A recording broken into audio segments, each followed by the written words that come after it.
L'empereur Caligula, dit-on, avait imposé son cheval comme consul de Rome. Il testait la résistance du Sénat.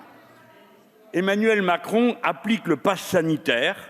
Il teste l'attachement des Français à leur liberté.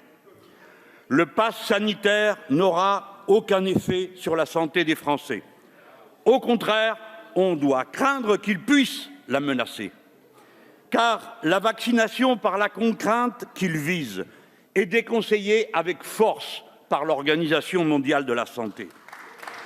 De plus, vous voulez ignorer que les personnes vaccinées, comme moi, comme nous tous, peuvent encore non seulement être contaminées, mais diffuser le virus. Enfin, vous rendez les tests payants et donc rares, contrairement, une fois de plus, au Conseil de l'Organisation mondiale de la santé. Au total, avec la gestion de la crise sanitaire dans le secret du Conseil de défense, en pleine crise collective, notre pays est gouverné par une personne seule, le président, dont il faut ensuite changer la moitié des décisions parce qu'elles sont ingérables. À présent, vous prenez une pente plus hasardeuse encore quand vous entrez dans l'intime du corps sain ou malade, souffrant ou mourant, pour y établir le règne de vos lois et règlements absurdes. Allez lire chez Hannah Arendt ou mène inéluctablement les effractions du politique dans l'intime. Le pass sanitaire change la nature de la société dans laquelle nous voulons vivre. Ainsi, d'une crise sanitaire, vous faites une crise politique. Car avec le pass sanitaire commence pour la France l'ère de la liberté conditionnelle. Oh, tout reste libre, à condition que le régime macroniste, ses états d'urgence et ses passes de toutes sortes en donnent la permission. Liberté conditionnelle, comme pour tous les condamnés qui se sont bien tenus. C'est la société du contrôle permanent. Le pass sanitaire sera contrôlé 100 fois par jour. À tout propos, vous allez scanner et rescanner toute la population par toutes sortes de gens sans mandat et même ceux qui ne le veulent pas. C'est le cas des 200 000 restaurateurs et cafetiers chargés de contrôler leurs clients. Vous les menacez.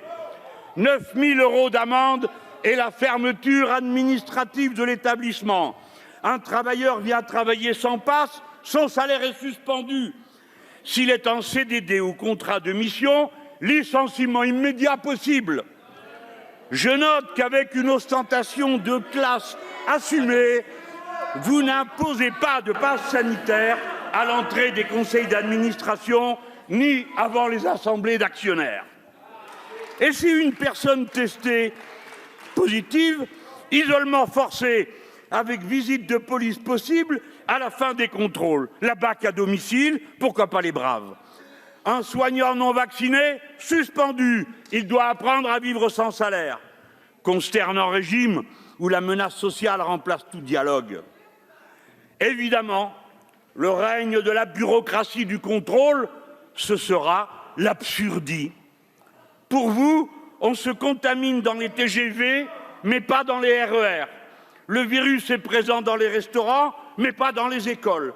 Les soignants, les pompiers, les serveurs, les cinéphiles, les théâtreux sont des vecteurs de contagion, mais pas les policiers. Vous forcez à l'isolement les personnes contaminées, mais même dans leurs logements surpeuplés, sans réquisitionner les milliers de chambres d'hôtel disponibles. Et puis, voici les vaccinations contrôlées par des non-vaccinés, vérifiées d'un arrêt du train à l'autre, et combien d'autres trouvailles. Elles ne semblent être là que pour permettre une sorte de dressage généralisé des Gaulois réfractaires et les obliger à obéir et obéir encore contre la raison et le bon sens. Le pass sanitaire, c'est le pass autoritaire. Le pass sanitaire, c'est la discrimination sociale assumée, comme le montre la carte des vaccinations.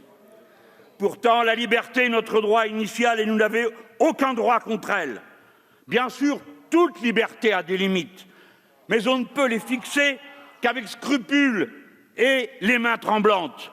Pour les amis de la liberté, mieux vaut se tromper en oubliant d'interdire qu'en interdisant trop. Non, nous ne sommes pas un peuple de patients. ni de délinquants potentiels, mais un peuple de citoyens.